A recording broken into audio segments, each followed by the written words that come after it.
Kasus heroik seorang bocah di Aceh yang melakukan perlawanan pada seorang pria yang hendak memperkosa ibunya mengundang perhatian publik.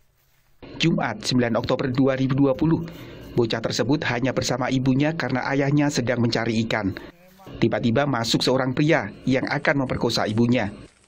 Bocah berusia 9 tahun itu pun berusaha melindungi sang ibu. Aksi heroiknya berakhir tragis. Dia tewas. Jenazah korban ditemukan di Sungai Alue Gadeng oleh petugas tim SAR. Sementara sang ibu hingga kini masih dirawat di rumah sakit.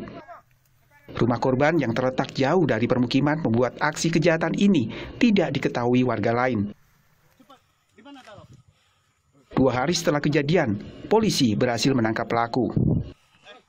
Kami dari Polsek Birembaya mendapat laporan dari masyarakat bahwasanya ada salah satu warga pembunuhan dan pemerkosaan. Kapolsek bersama jajaran Polres Langsa berhasil menangkap pelaku di kebun sawit tidak jauh dari TKP ya, kurang lebih 1 kilometer, atas nama Samsul Bahri. Pelaku diketahui sebagai residivis dalam kasus pembunuhan. Ironisnya, pelaku baru saja bebas dari lapas Tanjung Kusta setelah mendapatkan asimilasi dari pemerintah. Psikolog forensik Reza Indragiri mempertanyakan kualitas pembinaan yang dilakukan di lembaga pemasyarakatan.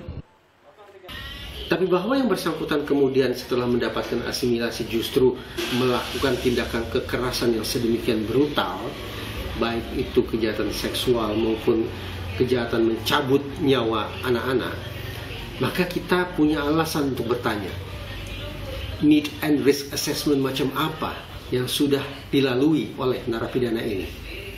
Apakah need and risk assessment sudah diselenggarakan secara tepat? Karena kalau tepat, maka semestinya peristiwa yang menyedihkan ini tidak terjadi. Polisi telah menetapkan pelaku sebagai tersangka. Pasal yang dikenakan pada tersangka adalah pemerkosaan dan pembunuhan berencana. Davi Abdullah, Kompas TV, Aceh Timur, Aceh. Walau masih duduk di bangku sekolah dasar dan usianya masih 9 tahun, ia melawan dan berusaha melindungi ibunya dari tindakan pemerkosaan seorang residivis yang mendapat asimilasi. Naas, nyawanya tidak tertolong. Kasus ini menjadi keprihatinan masyarakat hingga menjadi trending topik di media sosial. Lalu bagaimana kasus ini bisa terjadi? Kita bahas bersama Kapolsek Birembaya, Ibtu Eko Hadianto. Selamat malam, Pak Eko. Selamat malam, Bu. Lalu ada Komisioner Komisi Perlindungan Anak Indonesia, Retno Listiarti. Selamat malam, Bu Retno. Selamat malam. Melalui sambungan telepon, kami terhubung dengan pelaksana tugas Kepala Dinas Pemberdayaan Perempuan, Pelindungan Anak dan Keluarga Berencana Kabupaten Aceh Timur, Leni Roziana. Selamat malam, Ibu Leni. Selamat malam. Bu Leni, Bu Retno, saya ke Pak Eko lebih dulu ya. Pak Eko, sejauh ini bagaimana kondisi dan penanganan korban, yaitu ibu dari anak yang meninggal ini yang mengalami pemerkosaan, Pak?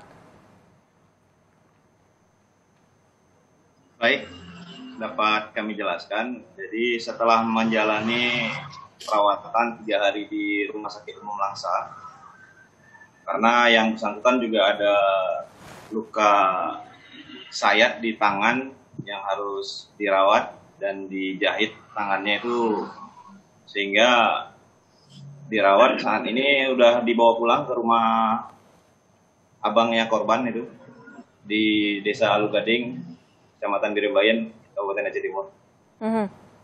Oke, waktu itu berapa lama waktu yang dibutuhkan hingga akhirnya si korban ibu dapat diselamatkan oleh warga, Pak Eko? Untuk korban ibunya bisa melarikan diri dari sekapan tersangka sekitar pukul 6 pagi. Dia langsung menyelamatkan diri dengan lari ke rumah warga untuk minta bantuan dan melaporkan, menceritakan kronologi kejadian yang dialami. Oke, lalu dari baik keterangan korban maupun interogasi terhadap pelaku, kronologi kasus ini seperti apa, Pak? Jadi dapat kami jelaskan, untuk korban itu sekira pukul 6 bisa melarikan diri dari sekapan tersangka. Ini 6 pagi atau 6 petang? jam 6 pagi. Oke. Jadi menurut cerita ataupun kronologis dari korban itu pelaku masuk rumah sekitar pukul 2 lebih dini hari. Setelah itu membangunkan korban dan mencoba memperkosa. Setelah itu anaknya terbangun karena kebetulan satu ranjang tidurnya. Anaknya terbangun mencoba untuk membantu ibunya terhadap perlakuan korban dengan menolak dan berteriak minta tolong. Jadi tersangka ataupun pelaku merasa terancam, makanya langsung menebaskan parang yang dipegangnya, memang sebelumnya sudah dibawa dari rumah, terhadap anak tersebut.